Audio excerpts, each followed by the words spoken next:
Hello and welcome to Zimstek Media.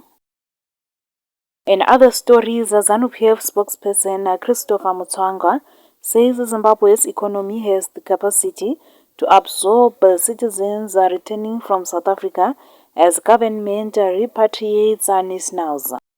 Speaking to Newsroom Africa, Mutsvangwa dismissed concerns about thousands of returnees, saying our economy is now doing very well and we have the ability to absorb it.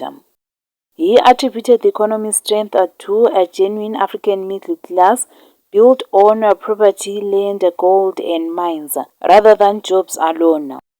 Mutsvangwa also called historical migration to South Africa a colonial anomaly that Zimbabwe is now correcting. The spokesperson confirmed the government is busy repatriating citizens who wish to leave South Africa, though he could not provide figures. He cited the return of white Zimbabweans who left in 1980 as proof of growing confidence, adding that use of the US dollar shows economic success.